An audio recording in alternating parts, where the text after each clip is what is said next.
Offering shares to existing employees. Existing employees मतलब क्या? जो एम्प्लॉयज कंपनी में काम कर रहे हैं वो एग्जिस्टिंग एम्प्लॉयज हो गए कंपनी के। तो जब कंपनी शेयर्स इश्यू करती है और ऑफर किसे करती है? अपने एग्जिस्टिंग एम्प्लॉयज को। तब किस किस मेथड से और किस किस स्कीम के अंडर वो क्या करती है? शेयर्स ऑफर करती है। कंपनी को जब भी पैसों की जरूरत होती है वो क्या करती है? शेयर्स इशू करती है।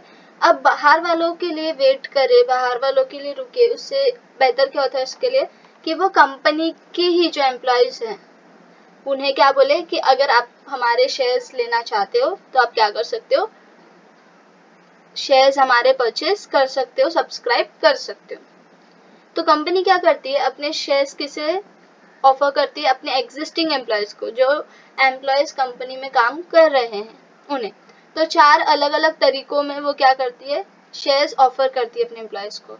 पहला क्या है? Employee stock option scheme. ये स्कीम के अंडर में क्या होता है? एम्प्लॉय स्टॉक ऑप्शन स्कीम मतलब क्या? एम्प्लॉयज के लिए दिया है, ऑप्शन स्कीम है। वहां पर क्या होगा?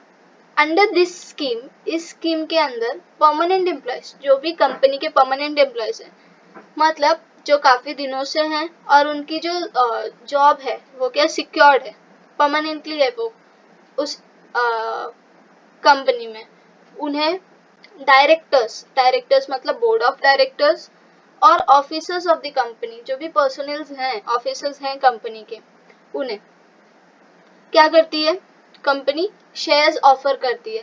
और दिया है देखो, इट्स होल्डिंग कंपनी और सब्सिडरी कंपनी। होल्डिंग कंपनी क्या होता है और सब्सिडरी कंपनी क्या होता है? पहले एग्जाम्पल समझो। टाटा ग्रुप्स का नाम सुना है तुम लोगों ने, और टाटा मोटर्स का। टाटा ग्रुप्स एक कंपनी, एक बिजनेस जो क्या कर रहा है? टाटा मोटर्स में, समझो टाटा मोटर्स को 40 लाख रुपए की जरूरत है। टाटा ग्रुप्स क्या कर रहा है? उसमें 40 लाख रुपए लगा रहा है, ठीक है। तो अब टाटा ग्रुप्स का टाटा मोटर्स पे हक हो जाता है पूरा, ठीक है। तो ये जो टाटा ग्रुप्स है ये क्या हो जाएगा? होल्डिंग कंपनी हो जाएगा, उसका पूरा होल्ड हो जाएगा टाटा मोटर्स पे। और सब्सिडरी कंपनी क्या होती है? सब्सिडरी कंपनी वो टाटा मोटर्स हो जाएगी, जिस पर टाटा ग्रुप्स का होल्ड आ रहा है। समझ में आ रहा है? तो ये स्कीम के under permanent employees, directors, company के जो भी ऑफिसर्स हैं मतलब पर्सनल्स, और होल्डिंग और सब्सिडरी कंपनीज को क्या किया जाता है? शेयर्स ऑफर किए जाते हैं कंपनी के द्वारा। उसमें क्या होगा? The benefit or right to purchase the equity shares of the company at a future date at a predetermined price। Future में जो भी शेयर्स कंपनी इशू करेगी, प्राइस अभी से वो बता रही है, प्रीडिटरमाइंड मतलब पहले से तय किया गया इसका price, at a predetermined price. Predetermined मतलब पहले से तय करना प्राइस पर फ्यूचर में जो कंपनी शेयर्स इशू करने वाली है वो क्या कर सकते हैं? उसे सब्सक्राइब कर सकते हैं। कौन? एम्प्लॉयज, परमानेंट एम्प्लॉयज जो भी हैं, डायरेक्टर्स, जो भी कंपनी के पर्सनल्स हैं मीन्स ऑफिसर्स, और होल्डिंग और सब्सिडरी कंपनी। उन्हें बेनिफिट दे रही है कंपनी कि आप क्या करो, आप हमारे शेयर्स परचेस कर सकते हो, ठीक है। तो जब एम्प्लॉय स्टॉक ऑप्शन स्कीम के अंडर कंपनी क्या करती है? शेयर्स इशू करती है, ऑफर करती है, तो एम्प्लॉयज, डायरेक्टर्स, ऑफिसर्स, इन लोगों को एक राइट मिलता है कि वो उसके अंडर, उस राइट के अंडर वो शेयर्स परचेस कर सके, इक्विटी शेयर, ठीक है। एम्प्लॉय स्टॉक ऑप्शन स्कीम, इसमें क्या होगा? ये जब कंपनी इस मेथड के अंडर या इस ऑप्शन के थ्रू शेयर्स इशू करती है, इक्विटी शेयर्स, तो एक तरह से एनकरेज कर रही है एम्प्लॉयज को। उन्हें भी प्राउड फील होगा कि हमें भी ओनरशिप मिल रही है कंपनी में। जो भी कंपनी के इक्विटी शेयर्स खरीदेगा, ओनर हो जाता है वो कंपनी का, तो वो भी प्राउड फील करेंगे कि हाँ हमें भी ओनरशिप मिल रही है कंपनी की, ठीक है, इक्विटी शेयर्स परचेस करने मिल रहे हैं। तो employee stock option scheme encourage employees as they feel proud to be owner of the company for which they are working। जिस कंपनी में वो काम कर रहे हैं उसके ओनर बनने का उनको एक चांस मिलता है इसके अंडर में। And company also benefits as it can retain good employees. और कंपनी के लिए भी एक बेनिफिट है कि जो उसके अच्छे एम्प्लॉयज हैं, परमानेंट एम्प्लॉयज हैं, ऑफिसर्स हैं, वो उन्हें बचा के भी रख सकती है, रिटेन करके रख सकती है। अब रिटेन करना मतलब वो अगर एम्प्लॉयज खुश रहेंगे तो कंपनी के साथ वो हमेशा रहेंगे, लेकिन अगर वो खुश ही नहीं है तो वो क्या करते रहेंगे, चेंज करते रहेंगे कंपनी। तो एक चांस, एक बेनिफिट कंपनी के लिए भी है कि अगर आप अपने एम्प्लॉयज को खुश रखते हो, इससे अगर आपके एम्प्लॉयज खुश रहते हैं तो आप अपने अच्छे एम्प्लॉयज को रिटेन कर पाते हो। ठीक है, अब उसके लिए क्या रूल्स एंड रेगुलेशंस है। अगर कंपनी को एम्प्लॉय स्टॉक ऑप्शन स्कीम के अंडर में शेयर्स इशू करने हैं, इक्विटी शेयर्स, तो उसके लिए आपको क्या, कंपनी को क्या रूल्स एंड रेगुलेशंस फॉलो करने पड़ेंगे, क्या प्रोविजंस फॉलो करने पड़ेंगे। प्रोविजंस मतलब रूल्स एंड रेगुलेशंस, लॉ की लैंग्वेज है प्रोविजंस। ठीक है, following are the provisions related to employee stock option scheme, ESOS, employee stock option scheme. A company may offer the shares directly to the employees or through an employee welfare trust. Company क्या कर सकती है, directly offer कर सकती है employees को कि हम शेयर्स इशू कर रहे हैं, इक्विटी शेयर्स, और आप लोग क्या करें, उसे सब्सक्राइब करें। और एम्प्लॉय वेलफेयर ट्रस्ट के थ्रू भी वो क्या कर सकती है, उन्हें शेयर्स ऑफर कर सकती है। सेकेंड, आपको क्या प्रोविजन फॉलो करना है, क्या रूल्स एंड रेगुलेशन फॉलो करने हैं। The shares are offered at a price lesser than their market price. Market में इक्विटी शेयर की कीमत क्या है आपके कंपनी के, उससे कम प्राइस में आपको क्या करना होगा, इशू करना होगा। अब क्यों, अगर लोगों को आपके मार्केट प्राइस में ही शेयर्स परचेस करने होते हैं तो वो आपके कंपनी के शेयर्स परचेस करते हैं, लेकिन फिर अगर वो वैसे ही परचेस करे तो उनका क्या फायदा। यहाँ पर क्या बोला है कि आपको, अगर आपको ऐसे स्पेशल स्कीम के अंडर क्या करने हैं, शेयर्स इशू करने अपने एम्प्लॉयज को खुश करने के लिए, उनको भी प्राउड फील हो, उनको भी बेनिफिट हो, तो आपको क्या करना पड़ेगा, मार्केट प्राइस से आपका जो शेयर का प्राइस है वो कम रखना पड़ेगा, अगर आप इस स्कीम के अंडर अपने शेयर्स इशू करते हो, ऑफर करते हो तो। थर्ड कंडीशन क्या है, there is a minimum vesting period of 1 year. कम से कम आपको 1 साल का समय उन्हें देना पड़ेगा, मतलब वो 1 साल के अंदर वो लोग क्या कर पाएंगे, सब्सक्राइब कर पाएंगे। अब देखो यहाँ पे वेस्टिंग पीरियड का ये बताया कि ये होता क्या, वेस्टिंग पीरियड वो वाला वेस्टिंग नहीं है, पहले स्पेलिंग देखो क्या है। इसका मतलब होता है period during which employee uses his option to apply for shares that has been granted to him. ये एक पीरियड है 1 साल का, जिसमें वो लोग क्या कर सकते हैं, अप्लाई कर सकते हैं। उन्हें जो ऑप्शन दिया गया एम्प्लॉय स्टॉक ऑप्शन स्कीम के अंडर में, जो उन्हें ऑप्शन दिया गया है, राइट दिया गया है कि आप उन शेयर्स के लिए अप्लाई कर सकते हो, तो ये वो वेस्टिंग पीरियड है 1 साल का, जिसमें वो क्या कर सकते हैं, जो भी उन्हें ऑप्शन दिया गया है उसके अंडर में शेयर्स के लिए अप्लाई कर सकते हैं। ठीक है, फोर्थ पॉइंट है, usually company will specify the lock in period. Lock in period क्या होता है, देखो कंपनी क्या करेगी, स्पेसिफाई करेगी, बताएगी पहले से। Lock in period that is period during which employee can not sell his shares. कितने दिनों तक एम्प्लॉयज अपने शेयर्स बेच नहीं सकते, वो लॉक इन पीरियड भी आपको कंपनी पहले से ही बताती है। मतलब उस लॉक इन पीरियड के दौरान आप अपने शेयर्स नहीं बेच सकते, उसके बाद आप क्या कर सकते हो, बेच सकते हो। Lock in period is minimum 1 year. Lock in period कितने साल का, कितने दिन का होता है, कम से कम 1 साल। Between grant of option and wasting, वो जो 1 साल का समय दिया गया था अप्लाई करने का पीरियड, वो सारा, वो समय आप अपने शेयर्स नहीं बेच सकते। उसके बाद 1 साल के बाद आप अपने शेयर्स क्या कर सकते हो, सेल कर सकते हो। ठीक है, फिफ्थ पॉइंट है, shares issued under this scheme does not enjoy any dividend or voting right till the employees buys the share। अब शेयर्स तो आपको ऑफर किए गए हैं, लेकिन आप पहले से उसके लिए डिविडेंड नहीं एंजॉय कर सकते, वोटिंग राइट नहीं। जब तक आप वो शेयर्स को पूरा बाय नहीं कर लेते तब तक आप उस शेयर पर डिविडेंड या वोटिंग राइट नहीं पा सकते। ठीक है। कम उसके बाद क्या है, 6th point, company has to get the approval of share holders through special resolution to issue ESOS employee stock option scheme के अंडर कंपनी को अगर इक्विटी शेयर्स इशू करने हैं तो उसके जो पहले के शेयर होल्डर्स है, इक्विटी शेयर होल्डर्स, उनसे परमिशन लेनी पड़ेगी, अप्रूवल लेना पड़ेगा, एक स्पेशल रेजोल्यूशन पास करना पड़ेगा मीटिंग में। उसके बाद ही वो क्या कर सकती है, company employee stock option scheme के अंडर में अपने शेयर्स क्या कर सकती है, ऑफर कर सकती है अपने एम्प्लॉयज को। मतलब शेयर होल्डर्स जो थे कंपनी के, वो क्या थे, ओनर ऑफ द कंपनी, ठीक है। अब जब तक वो लोग नहीं चाहेंगे, उन लोगों का अप्रूवल नहीं मिलेगा, तो कंपनी क्या एम्प्लॉय स्टॉक ऑप्शन स्कीम के अंडर शेयर्स इशू कर सकती है क्या, नहीं। वहां पर एक स्पेशल रेजोल्यूशन कंपनी को पास करना पड़ेगा शेयर होल्डर्स के अप्रूवल के बाद। उसके बाद ही वो company employee stock option scheme के अंडर में अपने शेयर्स इशू कर सकती है, ऑफर कर सकती है, किसे, अपने एम्प्लॉयज को।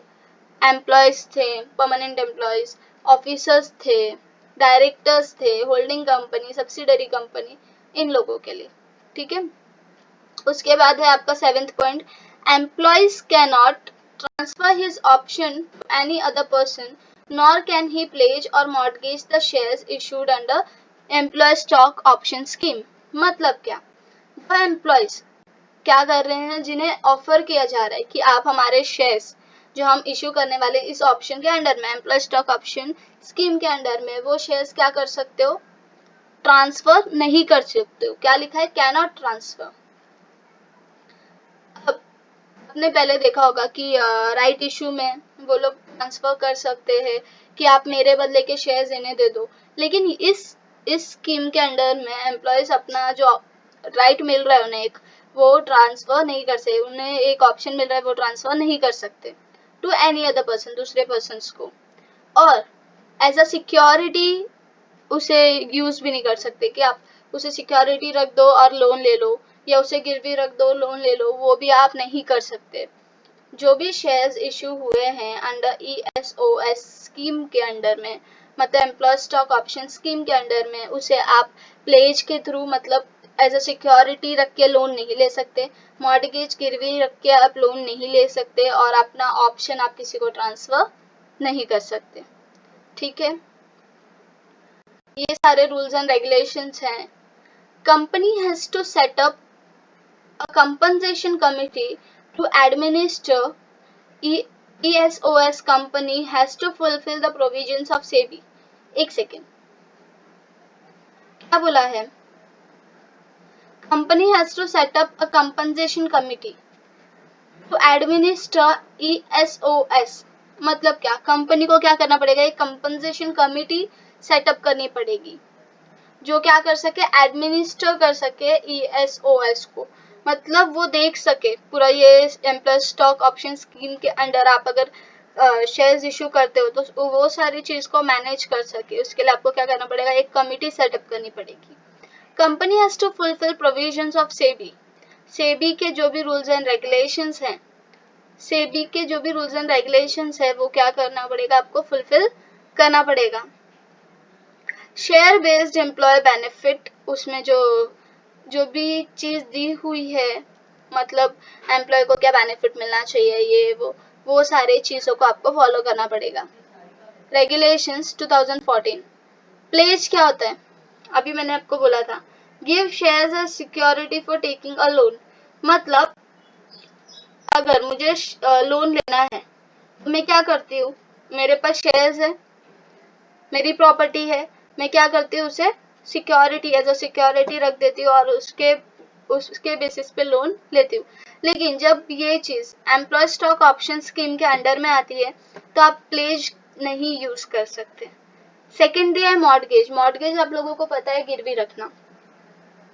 Convey title to shares as security to a lender for taking a loan.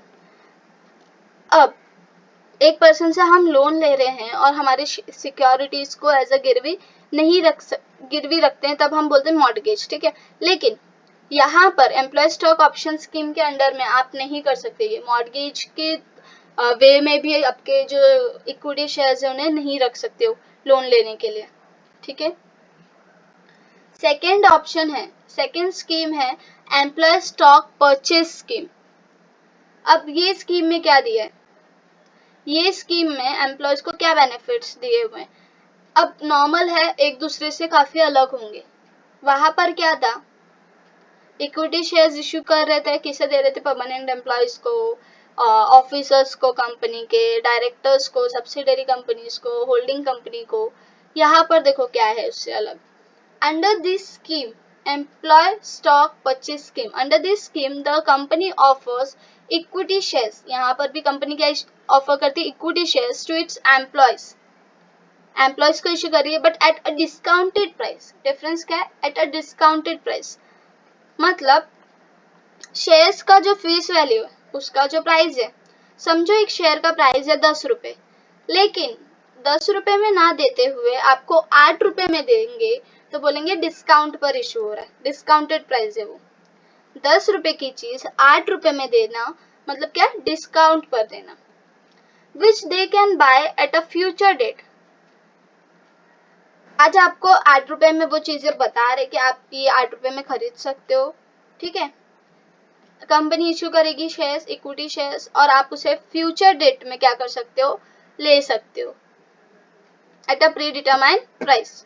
पहले से प्राइस तय होगा और आप उसे फ्यूचर डेट में ले सकते हो। Company deducts a certain amount from the salary. देखो ये भी डिफरेंस है उसमें, वहां पर क्या था, ऐसा दिया नहीं था, मतलब शायद डायरेक्ट पैसे पे करने होंगे। यहाँ पर क्या है, company deducts a certain amount from the salary of the employees towards the payment for shares. आपको शेयर्स का पेमेंट करना है, यहाँ पर क्या आपको डिस्काउंट में मिल रहा है शेयर्स, और आपको शेयर का पेमेंट करना है, लेकिन कंपनी क्या करेगी, आपकी सैलरी में से ही वो अमाउंट धीरे धीरे डिडक्ट कर लेगी, ठीक है। जो आपको पेमेंट करना है शेयर्स के लिए वो कंपनी डिडक्ट कर लेगी, किस में से, आपकी सैलरी में से, एम्प्लॉयज की सैलरी में से। ये क्या है, डिफरेंस है उसमें और इसमें, किसमें, एम्प्लॉय स्टॉक ऑप्शन स्कीम में और एम्प्लॉय स्टॉक परचेज स्कीम में, ठीक है। अब अगर कंपनी इस स्कीम के अंडर भी शेयर्स इशू करती है तो उसको क्या रूल्स एंड रेगुलेशंस फॉलो करने पड़ेंगे, और जो बायर है मतलब जो होल्डर हो जाएगा उसको भी क्या रूल्स एंड रेगुलेशन फॉलो करने पड़ेंगे, क्या प्रोविजंस फॉलो करने पड़ेंगे। Company must fulfil the following provisions. क्या क्या, पहला, different number of shares can be offered to different categories of employees. अब एम्प्लॉयज हैं, अलग अलग कैटेगरी में आते हैं, कोई लोअर लेवल मैनेजमेंट में एम्प्लॉयज है, कोई टॉप लेवल में है, ठीक है। तो अलग अलग नंबर ऑफ शेयर्स अलग अलग कैटेगरी ऑफ एम्प्लॉयज को क्या कर सकते हैं, वो लोग ऑफर कर सकते हैं। सेकेंड क्या बोला है, शेयर्स इशूड थ्रू ESPS मतलब employee stock price purchase scheme should be immediately listed. Immediately listed मतलब वो स्टॉक एक्सचेंज में लिस्टेड होना चाहिए। फिर बोला है employee stock purchase scheme shares will have a minimum of 1 year lock in period from date of allotment if ESPS is not a part of public issue. अगर वो पब्लिक इशू का part नहीं है तो क्या होगा, आपको minimum 1 year lock in period रखना पड़ेगा। कब से, from the date of allotment.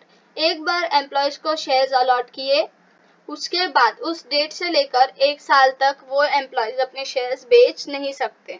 क्या है, लॉक इन पीरियड रहेगा, ठीक है। Company has to fulfil the provisions of SEBI regulation act 2014। SEBI के अंडर में जो शेयर्स बेस्ड एम्प्लॉयज बेनिफिट है उसको आपको फुलफिल करना पड़ेगा, ठीक है। फुलफिल करना मतलब आपको वो सारी चीजें माननी होगी, अप्लाई करनी होगी। फिफ्थ पॉइंट है, company has to get the approval of the share holders through a special resolutions to offer employee stock purchase scheme. यहाँ पर भी कंपनी को क्या करना पड़ेगा, शेयर होल्डर्स जो उनके हैं एग्जिस्टिंग, उनसे अप्रूवल लेना पड़ेगा, उनसे परमिशन लेनी पड़ेगी, एक स्पेशल रेजोल्यूशन पास करना पड़ेगा कि हम ये शेयर्स ऑफर करना चाहते हैं। किस स्कीम के under, employee stock purchase scheme के अंडर, ठीक है। अगर कंपनी को शेयर होल्डर्स से परमिशन मिल जाती है, अप्रूवल मिल जाता है, एक स्पेशल रेजोल्यूशन पास होगा। स्पेशल रेजोल्यूशन में ये होगा कि हाँ कंपनी इश्यू कर सकती है इस स्कीम के अंडर में शेयर्स, और कंपनी फिर ऑफर करेगी अपने एम्प्लॉयज को उस स्कीम्स के अंडर में इक्विटी शेयर्स। ठीक है, अभी तक हमने कितने स्कीम देखे? 2 स्कीम देखे जहाँ पर एम्प्लॉयज को बेनिफिट दिया जा रहा है। थर्ड है स्टॉक अप्रिशिएशन राइट्स स्कीम। इसमें क्या है? Under this scheme the employees are given a right to receive appreciation in the value of specified number of shares of company at a future date. यहाँ पर क्या हो रहा है? एम्प्लॉयज को एक राइट दिया जा रहा है। कैसा right? To receive appreciation, appreciation मतलब बढ़ना, in the value of specified number of shares. वो शेयर्स की जो वैल्यू है वो क्या होगा? उसमें इंक्रीज होगा, एनहांस होगा, इंप्रूव होगा, उसका जो वैल्यू है वो at a future date. Company क्या कर रही है? The company allots a specified number of stock appreciation rights units that are linked to the value of company shares on the date of allotment, on the relevant date, that is future date, depending upon the appreciation in the value of shares which are linked to the SAR units. The employee is paid the appreciation value in cash or through equity shares. समझो क्या है? यहाँ पर employees को एक right मिलता है अगर स्टॉक अप्रिसिएशन राइट स्कीम के अंडर में शेयर्स इशू होते हैं तो वहां पर उनके जो शेयर की कीमत है वो क्या हो जाती है? बढ़ती है। क्या होती है? अप्रिशिएट होती है। और जो भी वैल्यू बढ़ेगी वो या तो